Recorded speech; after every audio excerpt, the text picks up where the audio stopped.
Hello, everybody. So we are going live again today. And today I've got a fantastic guest that's coming on, which is my friend Matt Hall. So we're just waiting for Matt to come on. So people, please do stay tuned in today because you don't want to miss out on the information that this guy's going to share with us today because he's got an incredible mindset. He's such an amazing guy and I just can't wait to bring him on so you guys can get some of his knowledge, his wisdom, his tips and tricks. And he's a world record holder, people, so we can find out a little bit more about that as well. So Matt's just going to join us now. I'm going to bring him up. Stay tuned and don't miss out on this episode, people.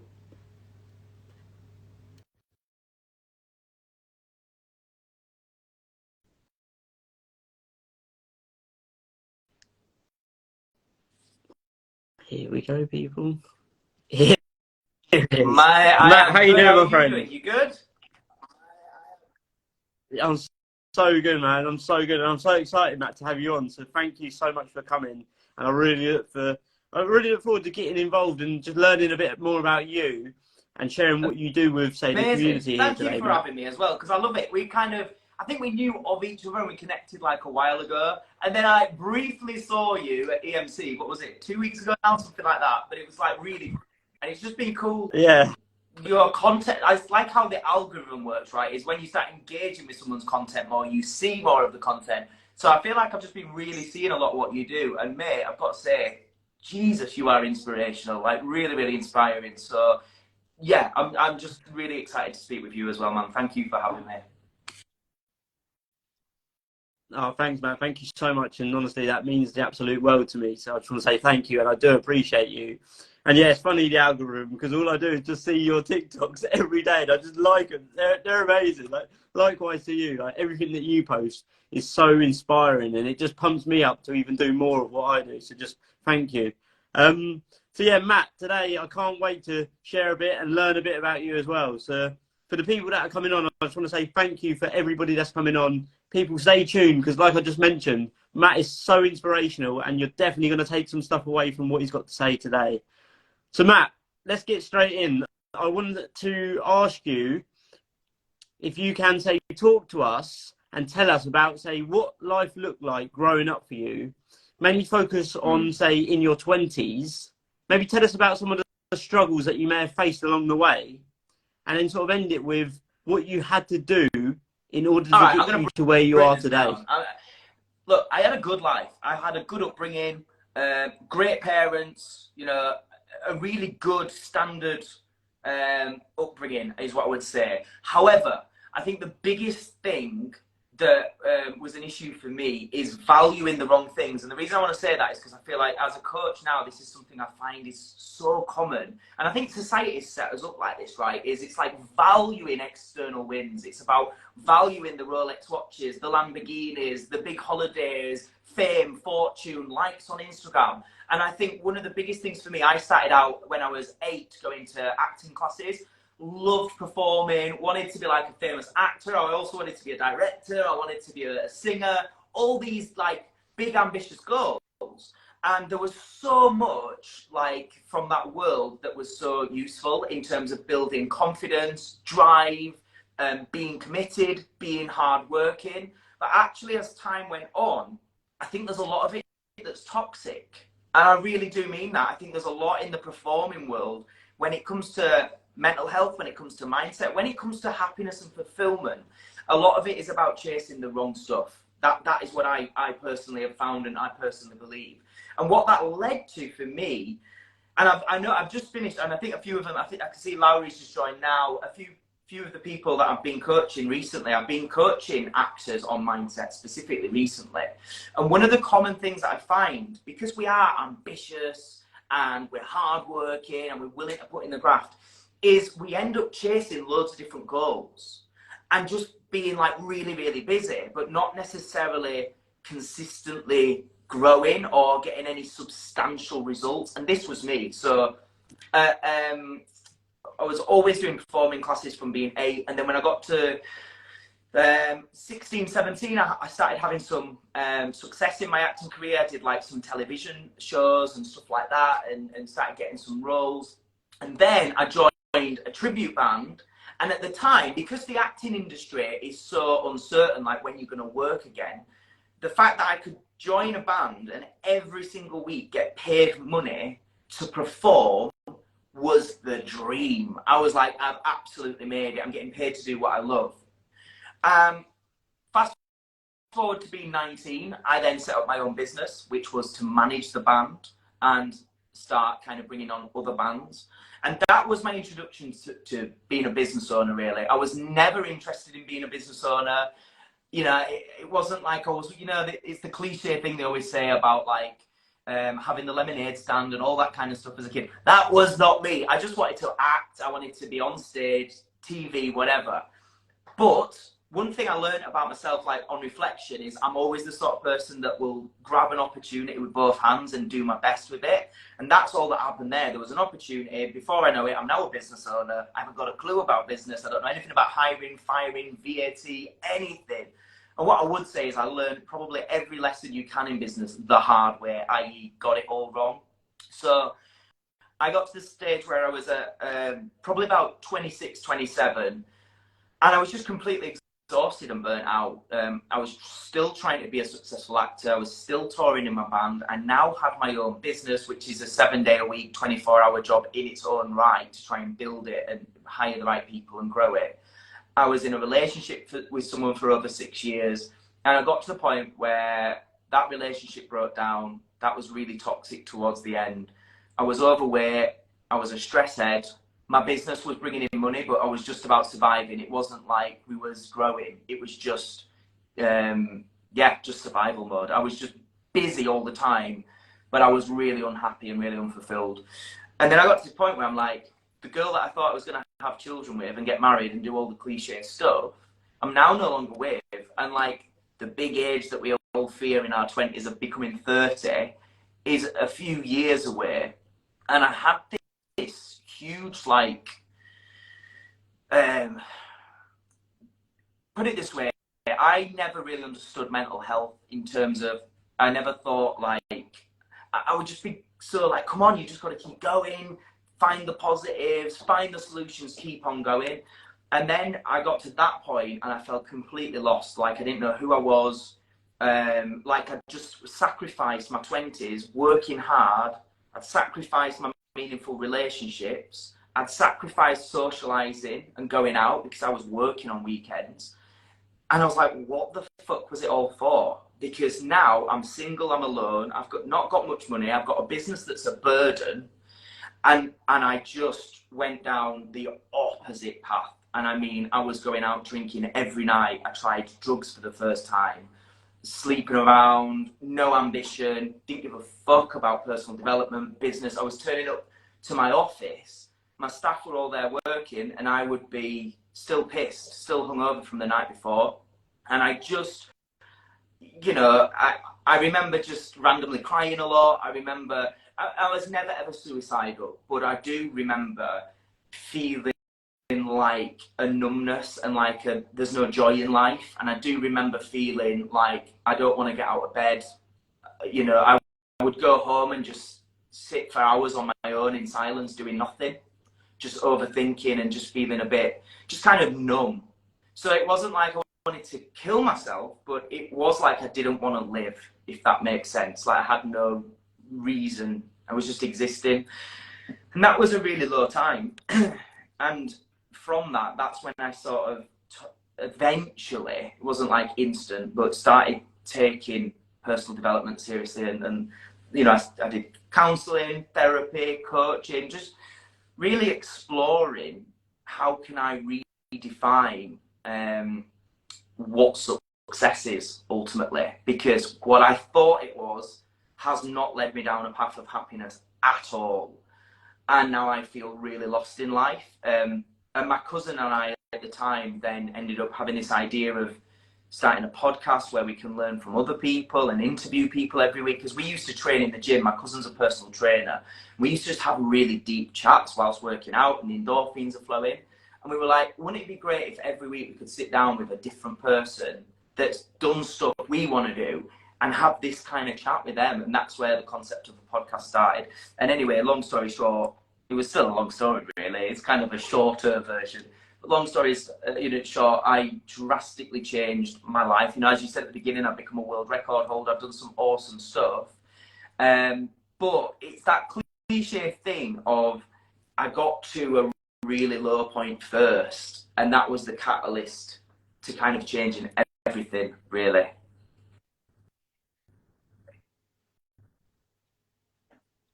Wow, Matt. So I just want to say thank you so much for sharing that Running all with deep, us there. That was pretty incredible. quick. We've gone into the You know, deep it's stuff so, straight away. yeah. No, I love it, you know, and it's your story is so similar to mine as well. Like I could literally match a lot of the things as well, and I'm sure many people listening have been through very similar things themselves as well. It's always like the relationship breakup or the breakdown. Some sort of catalyst, like you said, is sometimes the start of change if we let it be. So I want to sort of go back a couple of steps because at the very beginning you mentioned it, but then I believe it can be used sort of towards the end of your story too. You started by saying about you had a lot of goals and you had a lot of things that you were trying to do at the start. So just talk to me, Matt, about your sort of ideas and your thoughts on goal setting and how important it is for anyone to be able to move forward Oh my God, I'm and so progress in their glad you lives. steered this conversation in this way, because I truly think goal setting is one of the biggest things people get wrong. And I think what often happens is it's the goal set. Like we have these statistics about most people don't even set goals. Right, that's one problem in its own right. But then the second thing is most people that set them don't achieve them. And for me, it's because we're getting it completely wrong. And there's multiple reasons why. But one thing I want to dive straight in on, right? There was this concept, a quote that I once saw from Elon Musk. And he said, people need to stop worrying about their 10-year plan and start thinking, how can I achieve the 10-year plan in 6 months? And what he said was, you'll probably fail, but you'll be way further ahead than if you just accepted that it was going to take 10 years. Now, here's the thing. To some degree, he's bang on. And I get it. And a few years ago, I subscribed to that. I found it really inspirational, motivating. I was like, yeah, let's go, all in mentality. My experience is it's one of the most toxic pieces of advice we could get, because what it leads to is unsustainable, unrealistic habits that we just cannot maintain. So even if you succeed in something, you can't keep it up. And then how's that going to feel when you did it, but you only did it in unrealistic circumstances? Now, caveat to that, yeah, sometimes you got to do what you got to do. So I'm not against that. But what I would say to anybody watching this right now, when it comes to approach to goal setting, my advice is, please stop being impatient. Please stop thinking in short-term, quick win mentality. And please recognize that unfortunately, or fortunately, it's just the reality, a decade will go like that. Time goes so quick. So rather than trying to squeeze everything in and needing everything like yesterday and going absolutely mental and, you know, trying to achieve unrealistic targets, if we can take the approach, the other school of thought that I do subscribe to now is Tony Robbins said, people generally overestimate what they can do in 1 year, but underestimate what they can do in a decade. That's the way I encourage people to think. Stop trying to do everything in a year. Yes, have the vision. Yes, get excited. If you want to be an author, a speaker, successful multiple business owner, TV presenter, whatever, get it all down on paper and decide that's what you want to do in a decade. Brilliant. Then recognize what is the first 1 or 2 things that's going to set the foundations for that decade. That's the goal for the next 12 months. That is it. And go tunnel vision on that. The biggest thing I think has held me back from being further ahead than I am right now is trying to do too much at the same time. So my approach to goal setting now is have all the ambition in the world. Brilliant. I encourage that. I applaud that.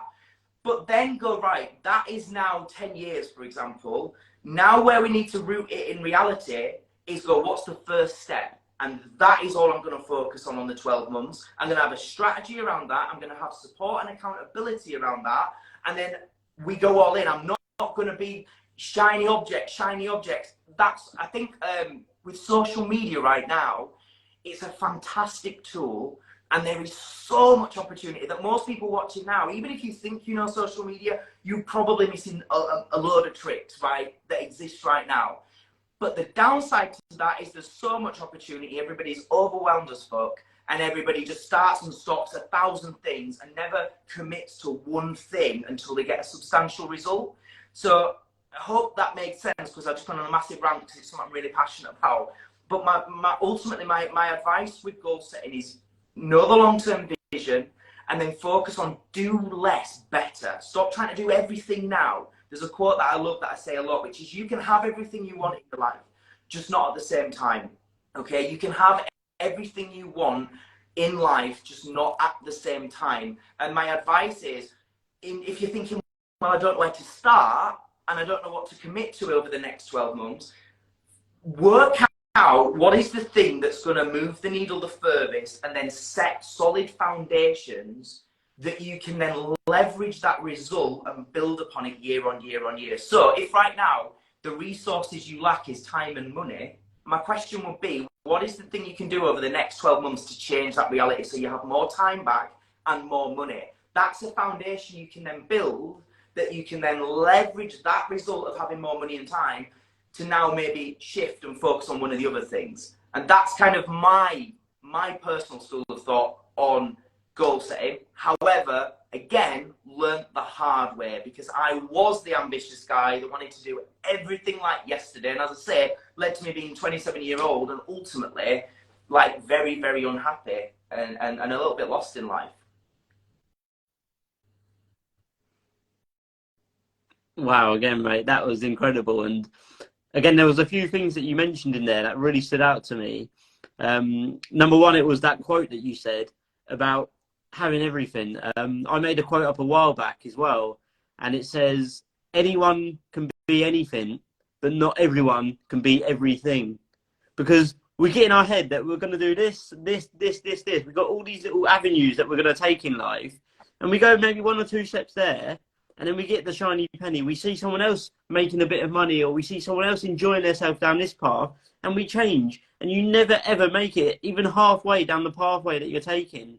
And that word focus, there's a quote and it says, focus stands for follow one course until successful. You need to follow that one course. You can't go every single place. You can't go down every avenue and just take a little bit at a time and then go back and do another one. You need to see something, know exactly what you want, and go all the way. So Matt, I just want to ask you now, because I heard you mentioned it a minute ago as well, about asking the right people for help. And I know that you're a coach as well. So for me, it was very daunting, you know, the very first time that I paid for a course, or I paid for mentorship, or I paid for a coach. It was so daunting, you know, or the feeling of, say, money going out of my pocket to somebody else, and then thinking, am I getting anything out of this? But I later realised that when you pay for the help from someone that's been there, or the accountability, you're paying for speed. Like, you're paying for someone to guide you down that avenue. So as much as I could say it, because this is, say, my channel here, I'd love to hear what your thoughts are when, say, someone that may be listening is going to, say, for the very first time, pull their hard-earned money out of their pocket to pay for a coach or a mentor. What sort of tips would you give them? Firstly, I'd say it's a no-brainer. If you genuinely want change, then going at it alone is not the best idea, right? So getting some level of support, accountability, guidance is an absolute must. That's the first thing. When it comes to the investment, the way I've always looked at it, and I'll be completely transparent, I've not always invested in the right coaches, in the sense of I've learned, oh shit, like we're not aligned, this doesn't work, and so on. However, this is the perspective I always take. I back myself. So whatever happens, I will pay this money, and one way or another, I will grow through this experience so that I'm more capable and equipped on that next chapter. Even if the coach is an arsehole, I'll learn exactly what not to do and be so much clearer of the red flags through that experience. Therefore, it was a worthwhile investment. And I think there was a great quote from Stephen Bartlett's book. He speaks about when he met with Barack Obama, and he was saying, like, I don't know, have you read the book? Are you aware of this bit? Honestly, no, you're gonna have to remind me, I please. recommend everybody reads it. But he speaks about, obviously, he's meeting somebody that's president of America, which is a huge thing. And he says, like, how do you make decisions every single day? Because ultimately, and obviously I'm paraphrasing, anybody watching this, I'm sure Stephen says it far more eloquently than I will, but he basically says, along the lines of, making decisions at that level, like where every decision you make is super important and affects millions of people, it affects life or death, like the decisions you make. It's like the easy stuff, your team can deal with that. You only deal with the hard stuff when you're running a country. And he's like, how can you make decisions like that every day? And Barack Obama, you know, basically said that people wait to feel 90% certain or 100% certain. And he says, when you're running a country, you don't have that ability. You don't have that luxury. You've got to take all the evidence available to you. You've got to look at that evidence and go, based on that, can I be 51% certain that the next move is the best move I can make based on the knowledge I have? Stop waiting to be 80, 90, 100%, 51%. And what you do, you take massive action on that decision and you learn as you go and you pivot and you adapt as new information comes to you. So that's the thing I would say to people when it comes to investing in themselves. Do you back yourself so that whatever happens, you will turn it into a valuable experience? And I think most people don't. And I think what they're looking for is, I need the right coach, this, that, and the other. Now, of course, do your due diligence. Of course, do your research. And of course, you know, ask for testimonials and do whatever you can do to get the best evidence you can. But for me, investing in yourself, personally, I think is a must. And remember, this doesn't have to start out with thousands of pounds. Personally now, I'm a little bit against all this high ticket coaching. I'm not a fan of it, and I'm a coach myself, because I believe what happens is you get into this system where it's like, pay me $5,000 and then I'll teach you how to charge other people $5,000 and you can teach them. And I'm like, I hate it. And so for me, it's not always the most expensive coach that's the best coach. So again, it's about doing due diligence. It's about asking questions, asking for evidence. But then ultimately, it's looking. I think the thing that holds people back is fear that they can't turn it into a good investment and they don't back themselves, and fear that they've not picked the right coach. Whereas I would rather, this is just me personally, this is not advice, but I would rather have 3 bad experiences with coaches, but learn so much about what not to do and so on. And then on the 4th coach, go, now I value you more because I've seen how not to do it. Now I really respect you and value you, if that makes sense. So yeah, that's kind of just a few thoughts that I would offer on that, I guess. Thank you, Matt, again, so much. And yeah, what I took from that part there that you just mentioned was about, like,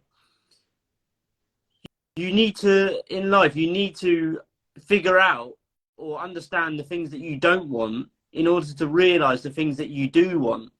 And so many people are afraid of, failing, which you mentioned earlier. And failure is where all the greatest of life lessons are hiding, within those failures. So you need to fail in order to discover, what you do want and what you don't want. And what you mentioned there about the Barack Obama, 51%, and then he figures it out as he goes along. And you said the same, Matt, when you was, I believe it was 19, you said you started your first business, you didn't have a clue what you was doing, you just figured it out as you go. And we need to go into, any sort of journey in our life, whether it's a business, whether it's a relationship, whatever it is, we need to go in with sometimes a little bit of blind faith, and you need to trust in the journey, because you can either live in fear or you can live in faith. Like, both fear and faith demand that you believe in something that you can't actually see. So I believe that we should all sort of trust our instincts and trust our intuition, because we know ourselves best. And as soon as we get any of those red flags, this is when it's time to reevaluate. So I think this would be a good time, Matt, to tell us your thoughts and any sort of words or wisdom about failure, some of the failures maybe that you've been through, and some of the biggest lessons that you've learned. I just want to echo that you're absolutely spot on. I couldn't agree with you more, Ryan. When it comes to having, it literally is as black and white as that, in my opinion. You're either led by fear or faith. There's no in between. So you're either avoiding doing stuff and procrastinating on stuff due to some kind of fear, or you're just going to have faith that, like I said there, you back yourself and one way or another will work it out. And I think when you can think of it like now, if you think about that right now, about anything in your life, it's always one or the other. And so I always ask that question, because people might be on this and they're like, yeah, but just having blind faith and da-da-da-da. Obviously, you know, you're going to mitigate risk. You're going to have a strategy. You want to get support. You want to get accountability. You don't just want to completely just go, okay, I'm going to spend £1 million and see what happens. Like, of course, it's not just complete and utter, you know, ridiculous blind faith. But what you've got to think is, you know, am I either going to have faith that I can figure this out and I'm going to work hard and I'm going to back myself? Or what's the alternative? And that's the question I say a lot, and I ask myself a lot. What's the alternative, and how does that make me feel? Right? That's the question I always say. What's the alternative, and how does that make me feel? Often the alternative is, a year from now, I've not really grown, I've not tried stuff, I'm now feeling even more pissed off where I'm at, life's stagnant, you know, nothing's happened. Fear of judgment is holding me back, so I've become more and more fearful because I've done less and less. And it's like, okay, well, how does that feel? So then you flip it and go, well, having faith, what's the worst that will happen? Everything will go wrong, I'll fail 1,000,000 times, and I'll have all this information of what not to do, and therefore I'm now more equipped with better experience to take forward on the next year. Oh, therefore suddenly the worst case scenario is no longer that scary, because actually I can see a positive in failing. And I think that's the only thing I would say about failure. It's a cliche, and it's said on every podcast about mindset and so on, but it's cliche for a reason. It's true. You know, failure is an entry requirement to success, right? You've got to fail to get to success. People, you can hear all the greats saying, I've probably failed way more than people are willing to try, and that is why I'm successful. That is the reason I've had success. And without a doubt, that's how I've seen it in my life play out. The biggest mistakes I've made have been the biggest blessings. Like, those huge mistakes are the best time for self-reflection. They're the best time to reevaluate the next step, and they equip you with knowledge that you didn't have. And I honestly believe that the experience of failing will teach you way more than the experience of succeeding in any goal. You know, if you just get a bit lucky and are just flying, have you really grown as a person? Have you really, you know, developed and become more capable? Or are you just taking things for granted and not appreciating them? So I honestly do believe that we have to embrace failure. And actually, I mean, I'll be honest now, I'm going through a breakup right now, and it's the best I've handled it. I'm gutted and I'm upset and it's really sad, but I am handling it so much better because A, I've been through other breakups and I've learned through each one, and B, I'm finding the positives. This is a time to grow. This is a time to put into practice what I teach and what I preach, because we can all be great when we feel great and life's going great. How do we respond to adversity? That's the most important bit. When it's challenging, that's where we truly grow. So now I'm seeing this as such a valuable period of time in my life right now, rather than going, oh, I'm going through a breakup, it's horrible, blah, blah, and dwelling on it. I'm seeing it as, this is such a more valuable time to grow and improve as a human being than when I'm balling and I'm making money and shit's going well and life seems perfect. And that is the reason I give you that live example of what I'm going through right now, is because it genuinely is, I do mean this, failure and challenges and hardship, adversity are genuinely the best opportunity to improve, if you can see it like that and if you can respond to it like that. I can just see a question now. I don't know if you want me to answer questions. Am I all right to answer? Jimmy's just said, don't we pay a coach to reduce the failure as they have tried, tested and measured? I think not entirely, no. In my opinion, no. I think, yeah, to some level. But actually, as I'm coaching people sometimes, it's about guiding them through the failures so they respond better to them. It's not completely avoiding it. I don't agree personally as a coach, Jimmy. Because, again, you learn the most through that experience if you're responding to it correctly. If you have a negative mindset and you think, oh, it's pointless, I've tried this, it's not worked, I've given up, I quit, then no, it could be, you know, damaging and it could be the end. But for me personally, no, you don't pay a coach, I don't believe, to just avoid failure. if that's what you're getting into having a coach, I would say, you know, don't get a coach. And this is again about that whole mindset. You know, people are always trying to just fast track success. They're always looking for the quick win, the overnight success. I just think that your mindset's totally wrong if that's you. I think it's not sustainable. It's not wholesome. I always say, think about it this way. This is a really good way to think.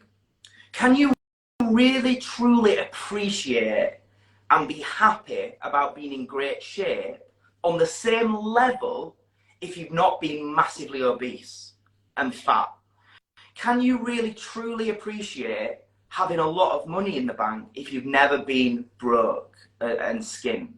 Can you ever truly really appreciate a great relationship and being in love with a partner if you've not been through heartbreak and breakups on a deep level? You might be able to appreciate it, but if we said it's like a scale and we talk about the deepest level of appreciation and fulfillment, can you ever truly get that if you've not been through the adversity side? I would suggest no. No, you'll never reach the... If you've just been born with a great body and you don't have to work for it, born with millions of pounds and born with an incredible relationship, you can do whatever you want and they'll just always love you and be amazing. Are you really successful at life? You've got the external trinkets that society suggests is success. You've got it all, the body, the partner, the body, the bird, the business, right? Well done, you've got it. But are you fulfilled on a deep level inside? I would suggest you are absolutely not. So for me, I don't coach people to help them avoid failure. I coach them to guide them through it so they can get the gifts out of it that are going to make sure they feel fulfilled and successful internally. And that's the difference. But it's a mindset shift that, you know, that hopefully I help people go on that journey of having that shift. Because most of us, like me and my past story we've talked about, we're valuing the wrong shit. We're trying to get the quick win. We're just trying to make money overnight.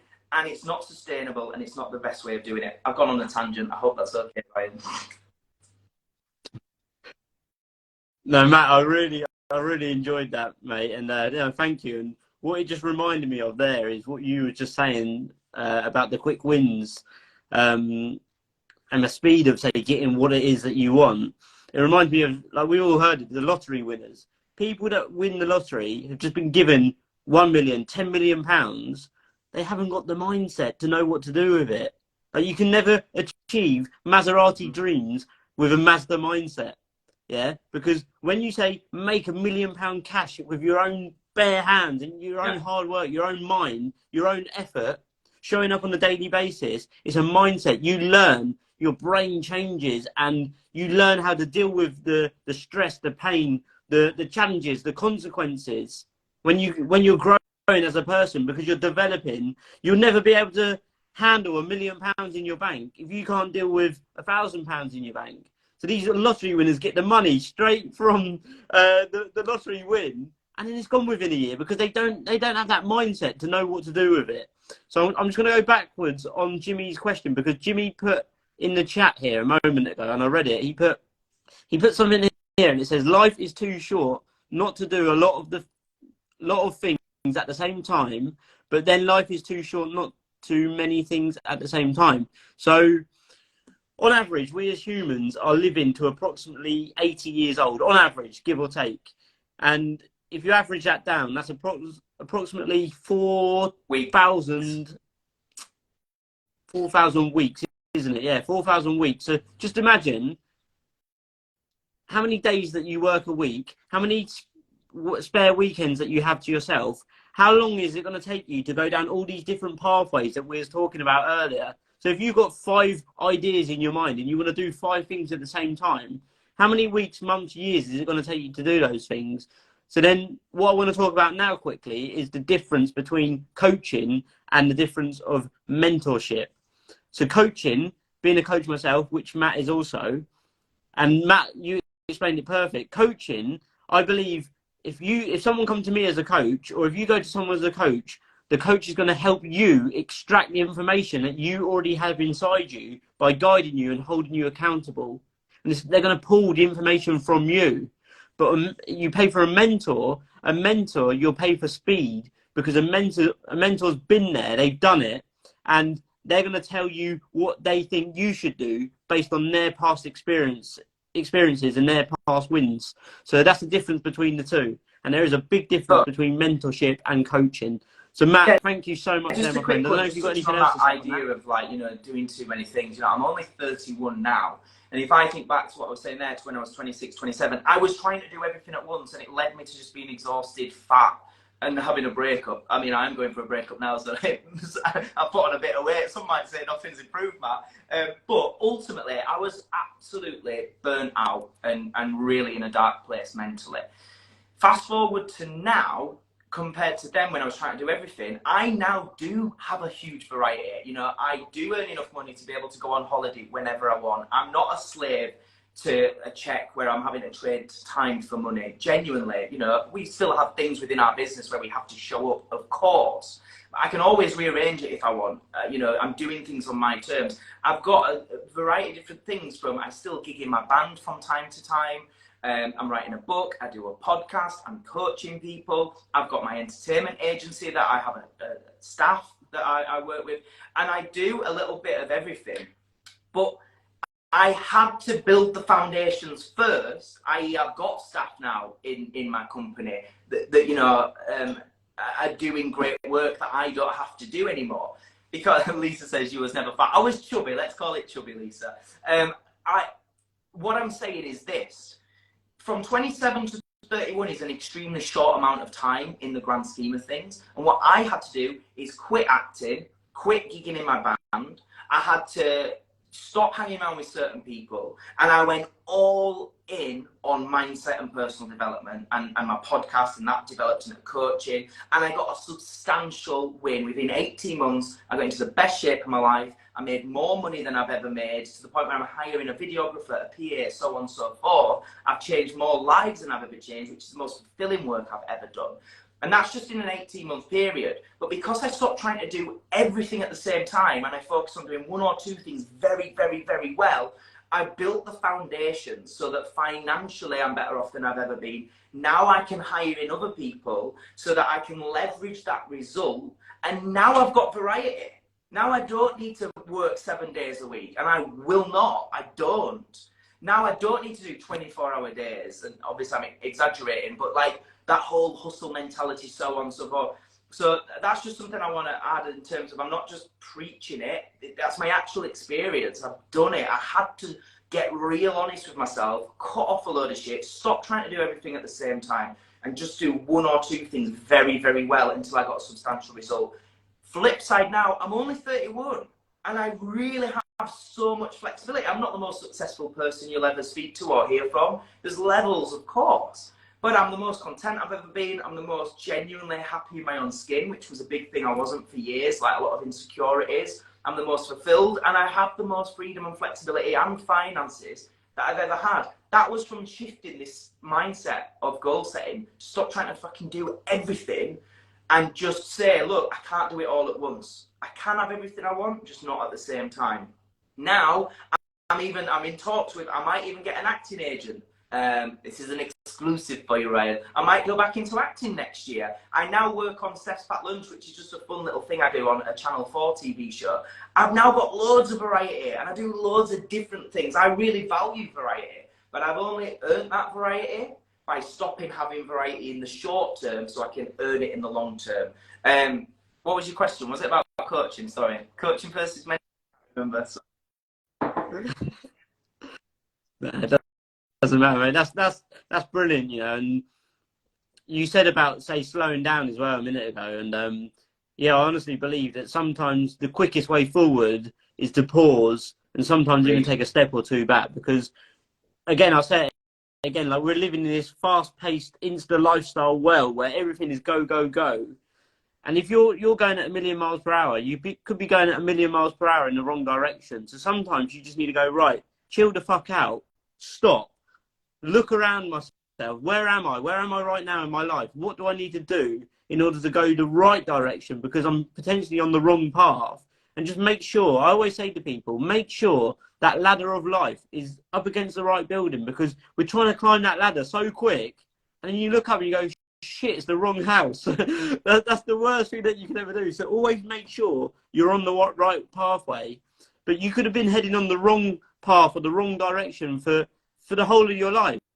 But it's never too late to stop, to turn around and to take a new path. Yeah, You know, completely it's agree. never too late. That actually happened to me when I started out coaching. You know, I had a coach that there was certain things I learned that were brilliant, but there was also certain things that didn't align with my values. And again, it's about kind of touching upon what I said earlier about this really high ticket selling and all that kind of bullshit. I've been part of it. I've paid it and so on, and I just don't subscribe to it. Personally, it's not aligned with my values. Now, I could have gone all in on that way of being, and I could have easily been led down that path, and I did start that path, but I would have been going up. It doesn't agree with me ethically, just selling loads, just being in that business model of charging loads for what you do to then teach them to charge loads for what they do, and it just been an ongoing vicious cycle. Personally, and I do get there's pros and cons to every decision in life, but for me, the cons outweigh the pros for that. So for me, that was exactly what you're speaking about there. I'm on the wrong ladder.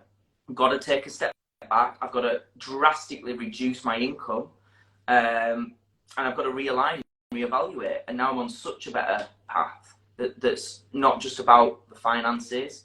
It's a long-term approach that is fulfilling in my heart. That's way more important than just getting loads, like extracting loads of money for what you do. I'm not interested in that. So yeah, I just to say that's just an example of where I do totally agree with you. Take some time sometimes to take a step back, and I've done it multiple times in my life. Take a step back. In the short term, you might be losing out, but if it puts you on the right fucking ladder, then the rest of your life will be so much better because of it. Yeah, man, I totally agree, and I honestly believe that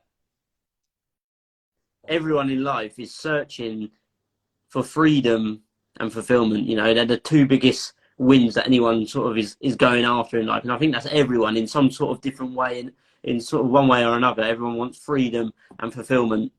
So Matt, as we're sort of coming up to the end, I do have 5 quick questions that I wanted to blast through. But one more thing that I wanted to talk about briefly, because you just mentioned it. We won't spend forever on this, but for anyone that's listening and they've heard you say that you're currently going through a breakup, but you've been there before and you've learned a lot of tools, because I'm sure there's going to be many people that listen to this and they're maybe going through a challenging time in their life where they're going through a breakup. And I know you all know as well, like it's one of the most difficult periods in your time if you don't have the tools in here. So can you give anyone sort of some brief, quick tips and tricks they could do if they are listening and they're going through a breakup and it's really sort of destroying them in a minute? See the gifts. So rather than dwelling on not being with that person, you can be thankful for the fact you did have a good relationship at one point, and be thankful for that and be grateful for that. See the gift in the opportunity now to work on self-improvement and dealing with this. That's something I'm doing. Really work hard to not be bitter. Because in the end, it's only you that gets hurt by that. And I genuinely mean this to all my previous partners. I genuinely wish them all well. I have nothing but good wishes to them all. A lot of them didn't end great. In fact, like generally, they've not ended horribly. Like the breakup I'm going through now, my ex-partner, I think is one of the most amazing people ever, and I've got loads and loads of respect and admiration for her. We're still in talks with each other. It's that kind of in-between stage where you're not fully apart kind of thing. But I think that's really important. Forget the resentment and forget the bitterness, and don't focus on the negatives. Find the positives in it. And then I think the next important thing that I'm working through is having a balance between being kind to yourself, allow yourself to feel the emotions you've got to feel, and if that means you need to have a cry and take 5 minutes, take it and just have that. It's normal and it's part of processing the information of what you're going through. It's a big change in your life. There's a level of uncertainty being thrown into your life. So feel those emotions. And I've had a good cry over the last 2 weeks, I'm not going to lie. But equally, put your energy and your focus into something productive. And at times you might not want to do it, but it's the same as the gym, right? How often do we not want to go to the gym? But in focusing on getting it done, we feel better for doing it. And that's something personally, you know, I've really doubled down on. Like, I'm not going to double down on the toxic shit, i.e. going out to the nightclub, trying to pull a bird, needing somebody else. And literally, you know, it's been over 2 weeks and I've not been anywhere near a club, right? I'm literally going, I've done that, I've been down that road. It's short-lived and it's not useful. So for me, as tempting as that might be at times to go out and drown your sorrows and try and find that next partner, for me, I'm focusing on not needing a partner, not being fearful of being single for a while, and instead I'm focusing on what are things that I can positively do that add value to my life, that moves my life forward, versus just needing a partner and acting out of desperation and fear. So yeah, that is A, what I'm genuinely doing right now, and B, the best advice I think I could offer for anybody that's going through a similar thing.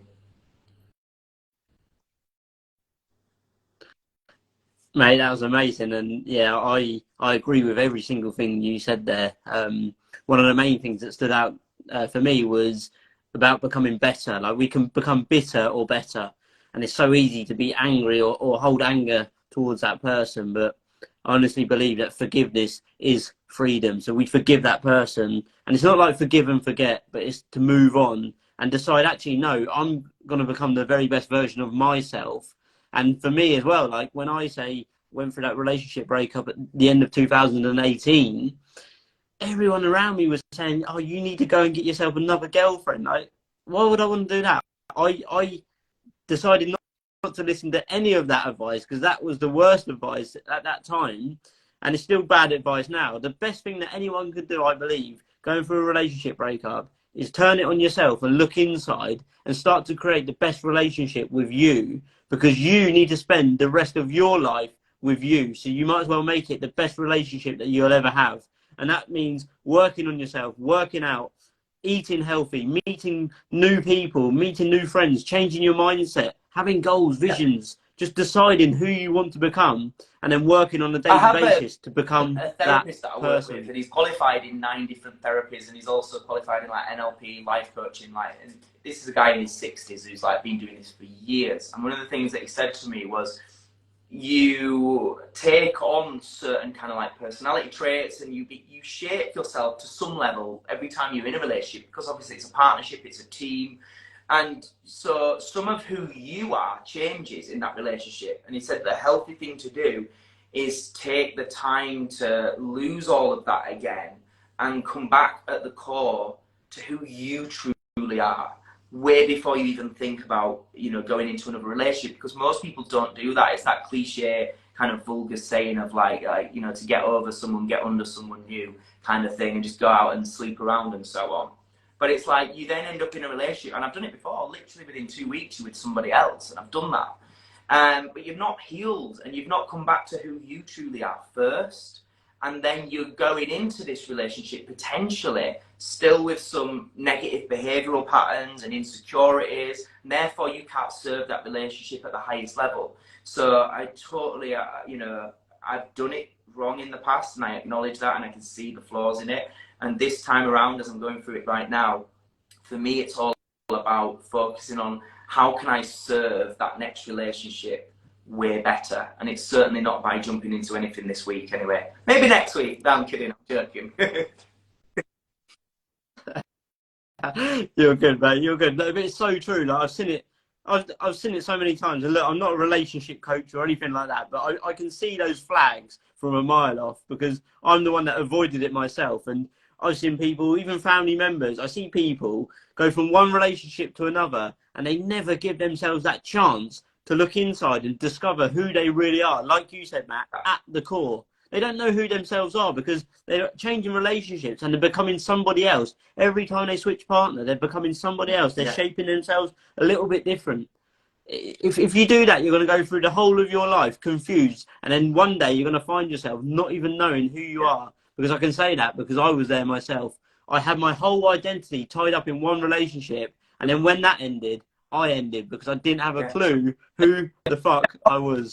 So Matt, we're going to end it now on 5 quick questions. Don't get hard on yourself, which is so true as well. And I see Jeremy Talks to Change says, Ryan is amazing. I highly recommend you hire him as your coach. Will change your life in every way. So that's nice from Jeremy over there. Yeah, no, thank you, everybody. Thanks, everyone, for their comments as well. And thanks, everyone that's still on the live now. And thanks for everyone that's going to watch this back. So, Rob, we've got 5 quick fire round questions right now for Matt. So, Matt, if you're okay, I'm okay. Go ahead. I'm going to start reading them off. I promise that I'm good at quick fire. Oh. As quick as you can. It's getting late already, and you've had a long day, my friend. So, yeah, the first question is going to be, Matt, what is the best piece of advice that you have ever received, and why? Learn from doing, not reading. And obviously there's a lot you can say about that, but there's a book that Rob Moore has written called Start Now, Get Perfect Later, and I just think that's a great title. Start Now, Get Perfect Later. I think the idea of perfectionism stops people from taking action. So for me, that's one of the best pieces of advice. I've made loads of fucking mistakes, loads. I've got loads wrong. I've repeated mistakes time and time again, but the more that you just keep taking action, the better informed you get. And what, like we said earlier, sometimes, always, in fact, the failures are the best time to learn. They always are. The biggest challenges, the adversities, like I said, going through a breakup, these are the times, if you've got the right perspective on it, you're going to learn the most. So, yeah, that's a big one. I think too many people procrastinate based on fear, and they read and they take courses and they learn shit and they do other courses, and they've disguised procrastination of productivity. It isn't. You're not moving forward. Learn through doing, not reading. Mate, that's brilliant. And yeah, no, I haven't read that book, but I've heard of it. And yeah, Rob Moore's a friend of mine as well. And yeah, Start Now, Get Perfect Later. So Rob, if you listen to this as well, I challenge you to rename that, because if it was me, I would have named it Start Now, Get Perfect Never. Because perfection doesn't exist, and nobody should ever try and be perfect at anything, because why would anyone want to be perfect anyway? Because surely that means there is no more room for growth. So it's not practice that makes perfect, but it's practice that makes progress and eventually makes permanent. So Matt, we're going to go to the second question, which is, what is the worst piece of advice that you have ever received and acted on, and what was the result?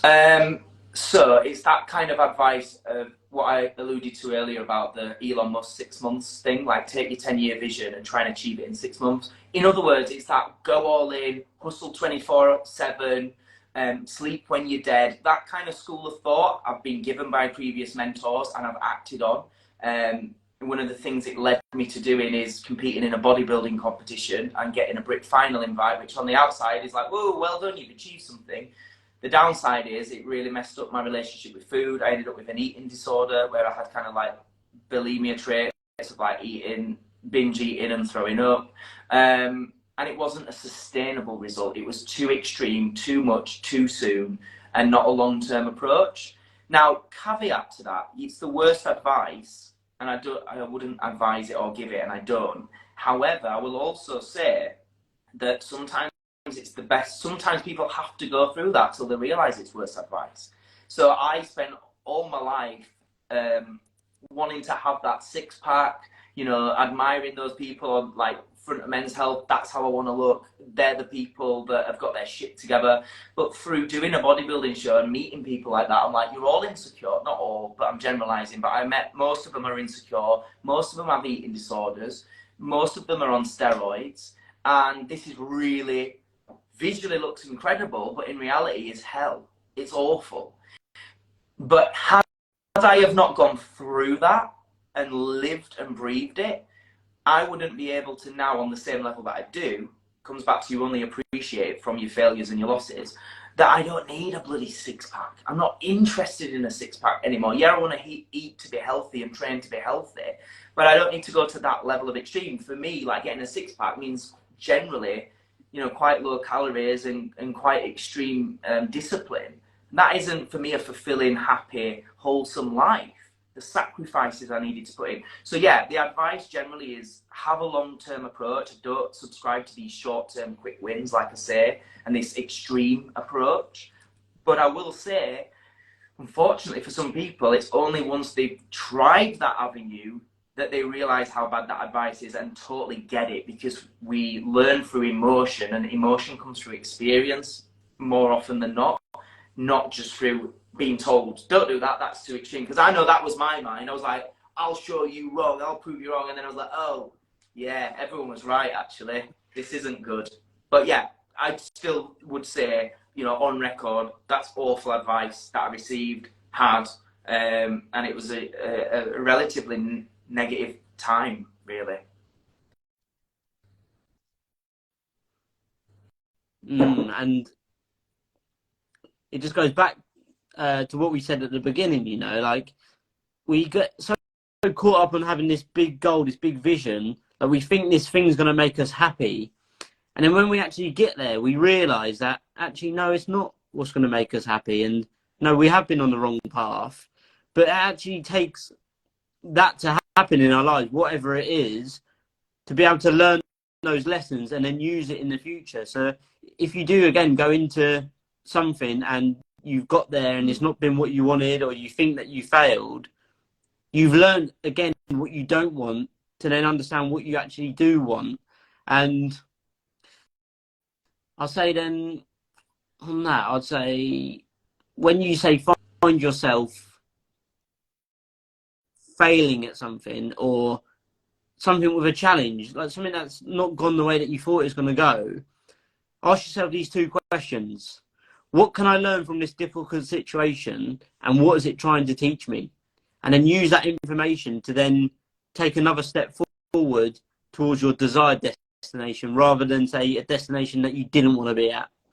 So, Matt, the third question: what is the main thing that you had to unlearn throughout your life? External wins do not equal success.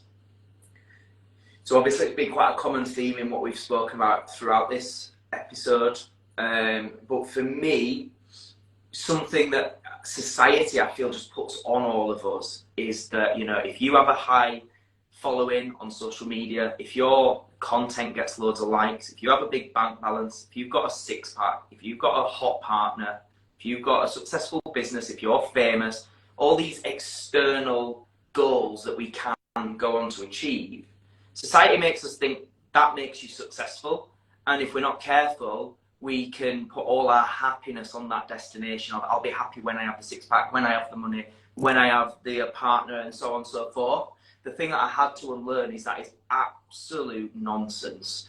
And I really mean that on a deep level. Like, I can't do it justice just on a quick chat.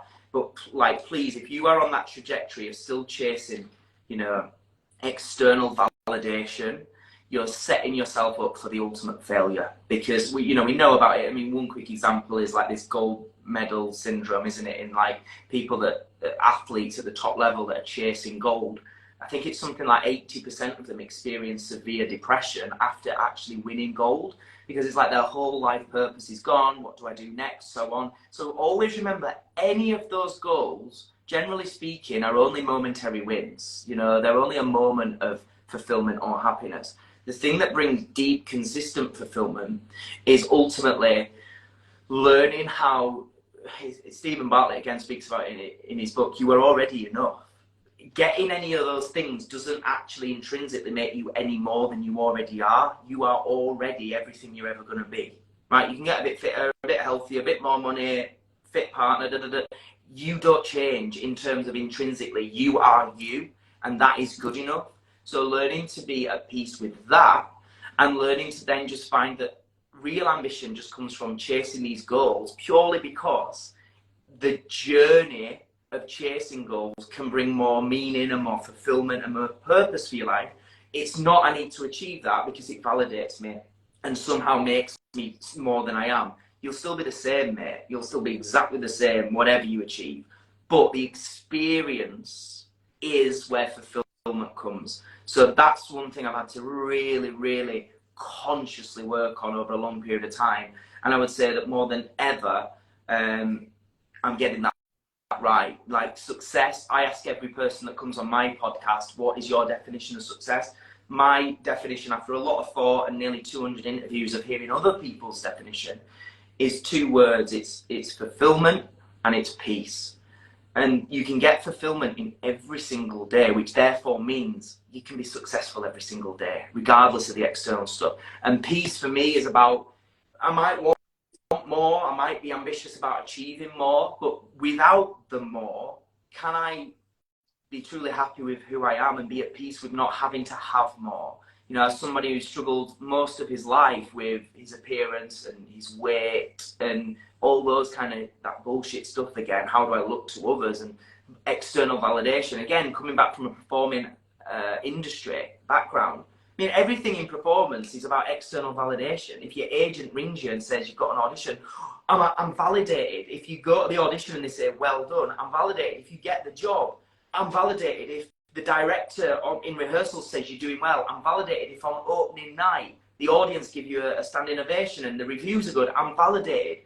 So we come from that, and I come from that background because that was my childhood, of always seeking external validation. I had to really unlearn that and go, what other people think and what I achieve externally actually means very little. How I feel about myself internally means everything. And so learning that internal validation is success, not external validation, is the game changer. That is part of my mission, really, to help more people understand. Wow, mate, that was brilliant. And thank you for answering that question about success, because I was going to ask you that as well. So you answered it, your meaning of success. But yeah, like you said a lot there, actually, Matt. And the main thing, again, that stood out to me was so many people are living their lives from the point or the viewpoint of, I'll be happy when I get that money, when I get that job, when I get that car, that house, that partner, whatever it is, I'll be happy when. But then you mentioned it's the reward is the journey and never the destination. And Tony Robbins said it. He said that progress equals happiness because it's about moving forward. You said about the gold medalists. They reach that gold medal or they become whatever it is in whatever sport. They get to the top of their game and they peak. They've got nowhere else to go and they're not progressing. So now they're not happy because if you're not growing in life, you're dying. And for me, like, success is subjective. For me, I think success is a feeling that comes as a byproduct from moving closer to a desired destination on a daily basis. So success for me is progress. It's moving forward. I know where I'm going. As long as I'm taking one step forward on a daily basis, I'm successful. I wake up every day, I feel successful. I don't have all the money in the world. I don't have nowhere to live at the minute. I've got people looking at me from an outsider's point of view, be like, well, he hasn't got much. I feel the most wealthiest and the most happiest, the most fulfilled I've ever felt, you know. So don't look at other people with cars, watches, wives, whatever it is, and say, oh, they're successful, because they're not. In their mind, they probably think they're the most unsuccessful person in the world. Their Instagram profile may look successful, but trust me, it's a different world out there. So don't ever compare yourself to other people, because in life, winners focus on winning and losers focus on winners. So stay in your lane, know where it is that you want to go, and keep moving towards that destination and that place where you need to go in your life. So Matt, we're going to come through with a fourth question. And that was beautiful. I totally agree. We're on the exact same sort of thought process with it. And it's not, one thing I would just add to that, Ryan, is it's an easy thing to get and then articulate, but it's not always easy to keep reminding yourself of that. So I would just say that it's like, just keep coming back to that when you're going through those challenges and you find yourself comparing against other people and all this kind of thing.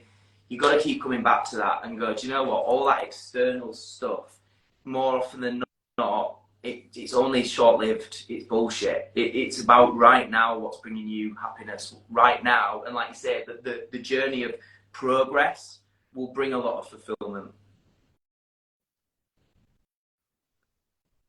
Mate, again, it's so true. It's so true. So Matt, fourth question is, what is the greatest lesson that you have learned from your most painful life experience?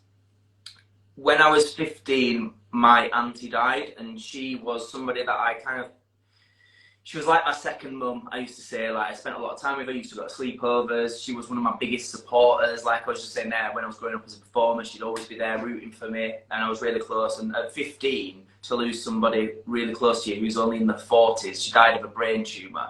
That's kind of one of them where, what the actual fuck, like, Jesus. And it was within weeks of her being ill, she was gone. And it's like getting your head around that. And I would say the biggest lessons that I learned from that is take self-education. And what I mean by self-education is like, learn about health, learn about nutrition, learn about lifestyle, learn about stress and the damages that can come from that, and take it very, very seriously. Don't just subscribe to the norm, because she did what everyone told her to do. She went and got a job, you know, she drank wine on weekends and this, that and the other. And for me, I think what I learned from that experience was, don't just accept everything on face value, because there she is, seemingly healthy and normal, and now she's gone. So yeah, I think there was, the two biggest lessons was question things more. Don't just accept things, and also just that you never know what's going to happen around the corner. So make sure that you are on a trajectory that brings you fulfillment, and that is aligned with the life you want to live. Don't just settle, because you never know when this time is. And I guess with that as well, just appreciate what you have. Really appreciate the moments you've got right now. Like I'm really intentional about, even just like right now speaking to you, I'm really intentional about enjoying this moment. And it's great having a chat with somebody like-minded. It's lovely. Thank you everybody that's here listening and engaging, and thank you Laurie that says thanks Matt Wyverd, love your honesty and passion. Thank you so much for that, and not taking that for granted and this for granted, and just thinking none of us know unfortunately what's around the corner. And I think that from being 15 and just your whole world like, whoa, well, what the hell? Everything you know isn't what you thought. It's just made me more mindful, I guess, to appreciate, to have gratitude, to be present, and also to question stuff and learn not just traditional education. Get out there. There's a whole host of other stuff when it comes to health, mindset, well-being, relationships, finances, that school and the media aren't teaching us, and we have to take that responsibility to equip ourselves with that information and not just expect it to be given to us, because it isn't, more often than not. Yeah, Matt, again, I just want to say thank you so much for sharing that with us. And yeah, that's obviously awful to hear about your loved one there. But then in my mind, it just reminded me like about enjoying the process, enjoying the journey, because none of us know when this journey's up. Like me, I was 18-year-old boy on my deathbed. I had zero brain activity. They said pull the plug on my life support machine. 18 years old.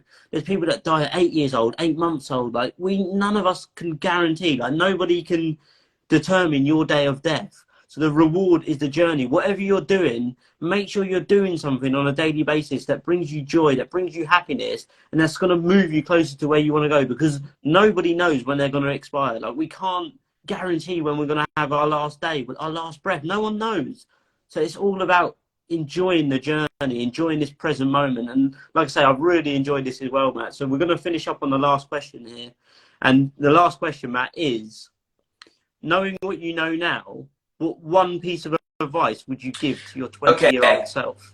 I kind of touched upon it earlier, but this is the genuine thing. I mean, all the stuff we've covered there is kind of, let's take that as a given, about appreciate the journey a bit more. And I think another thing I would say is like, stop worrying so much. Like things always work out. As long as you're a good person with good intentions, trying your best, stuff works out. But that to one side, the biggest thing I would say is slow down, do less, and do better. So like we said earlier, instead of doing loads of different things and trying loads of different things, find one thing or two things that you can become an expert at and get a substantial result at. So there's something, I think it was you actually that posted it today, and I love Gary Vaynerchuk. I think he's right about 99.9% of things. And you posted, I think, was it Gary Vaynerchuk saying about advice to people in their 20s?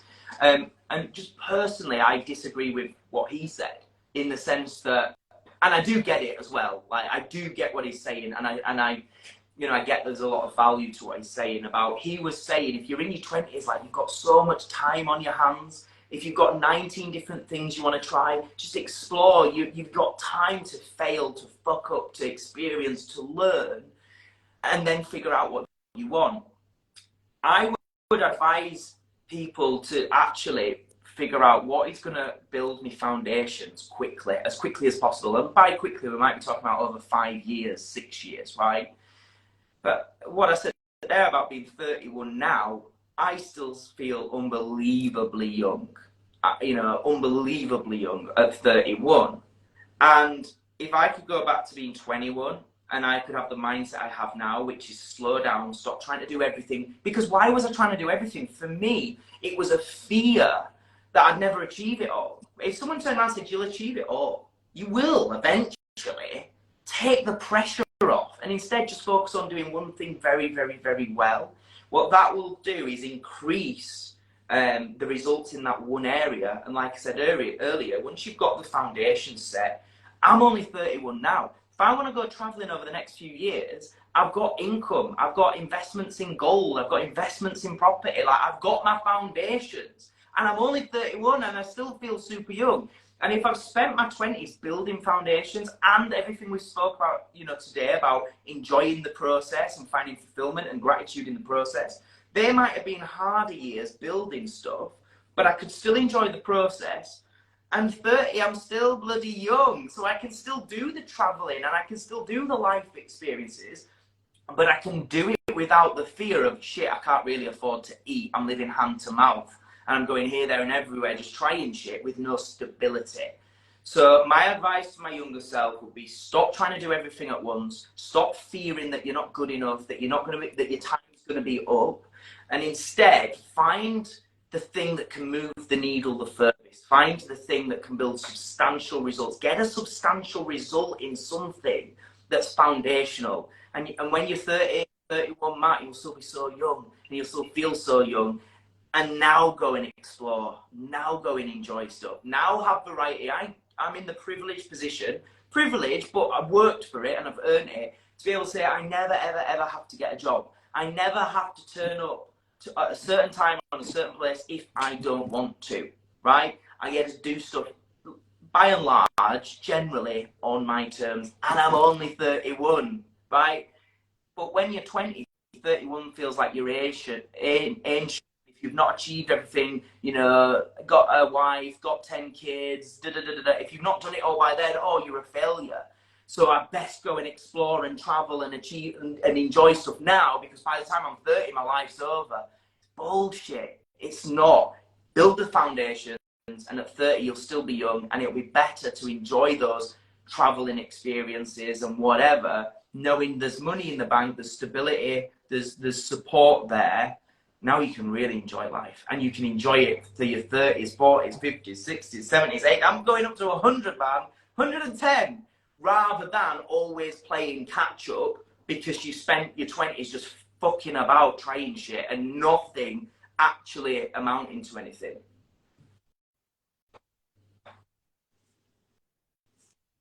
Mate, that was wonderful, wise words of wisdom there. And honestly, I think that was a brilliant way to end this today, Matt. And we've had so many comments in there. So many people have taken a lot away from this. And I know so many people will take more away from this when we put it across all social medias as well and cut it up into reels and stuff. So, Matt, I just want to say thank you so much for being here, my friend. And everybody else that's been on the chat and that's still here now, thank you so much for joining in and getting involved and watching it all the way through to the end. So, Matt, if anyone's watching and they want to say support you, they want to follow your journey, what's the best way for people to find out more about you, to reach out to you, to connect with you, and to follow your journey? Ryan, I just want to say thank you. This has been ace. I've really, really enjoyed it. And thank you. I can see Jimmy there saying, this has been so powerful and motivating. So I really mean that. I love these kind of chats and being surrounded by other people who get value out of it. So thank you, everybody. And if you want more of me, there's people like Lowry who's probably sick of me. So I apologise to those people as well. But just hit that follow button. If you've not already done it, I think you can do it somewhere around this video. Follow me on Instagram. Matt Hall Official. I'm putting a lot of effort into building my TikTok profile as well. So that is Matt Hall Official 10, I think, because I just went through the numbers until it allowed me a profile. That's the reason. Come and find me on that. And yeah, just engage with me. The main thing that I promote is my membership, and that's completely free to join at the moment for 2 weeks. And if you want to stay apart, it's only £19 a month, so that's less than 20 quid a month. And with that, you've got group coaching every single month. You've got a WhatsApp group for like weekly and daily accountability and like goal setting and that kind of stuff. And then we get guest speakers on, you know, like yourself and different people to come and have chats like this every single month as well. And there's also over 50 training videos all around high performance psychology, business, branding, sales, marketing. So anyone that wants to, you know, that's got a side hustle or a business, there's all training videos that I've put in the membership area. So going back to what we said earlier, for me,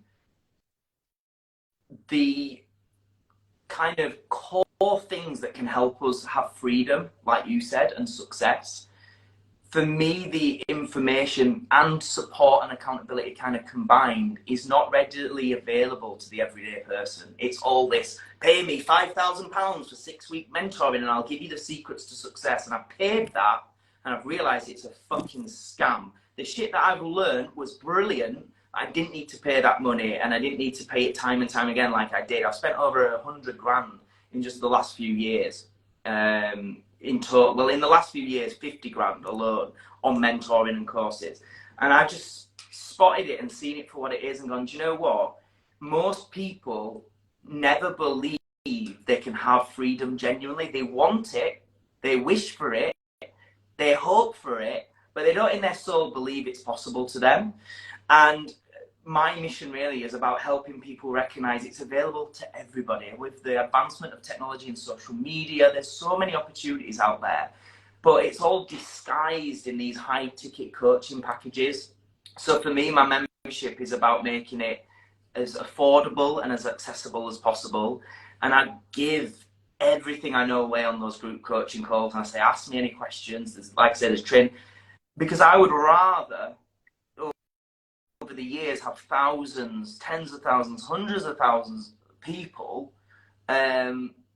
genuinely realize there's another way for them and genuinely get the support and the accountability to stay on that trajectory than get a quick win of get 5 grand off somebody and then say, right, I told you all, I'm telling you, I need another 5 grand and doing all that high ticket stuff. So that's what my membership's about. It's about if you have somebody that's maybe in particular earlier on in your journey, maybe you've started a bit of personal development, maybe you've started a side hustle, you've got a business, but you are struggling to do it alone and you don't yet want to have the investment. And just to be clear, there's great value in one-to-one coaching as well. I'm not saying there isn't. But if you've not got the money to spend on your Rob Moores, who's 45 grand a year for mentoring and stuff like that, the Success School membership is a way to give you the information and also that accountability and inspiration to be on this trajectory for a fraction of the price. So yeah, follow me on Instagram, follow me on TikTok. If you want to take it to that next level, completely free to join my membership on a try before you buy kind of trial. If after 2 weeks you're like, Matt, this is really valuable, it's definitely worth less than 5 quid a week, it becomes, like I say, 19 quid a month. I do all the other stuff like one-to-one coaching, but the main thing I want is to get people the help as affordable as possible. Matt, that's amazing, and thank you so much. And everybody that's listened, you heard what he said. Go and give him a follow. You're not gonna lose a single thing by giving Matt a follow. His content on a daily basis is amazing. So follow him here on Instagram, over on TikTok, and across all social medias. Thank you everybody for coming on today. I've really enjoyed this episode. Matt, thank you for coming on, my friend. I've really enjoyed it. If you've got nothing else to say, Matt, we can finish it there, my friend. Thank you, mate. Thank you so much. Thanks, everybody. Thanks, Matt. Thanks, everybody. Speak soon.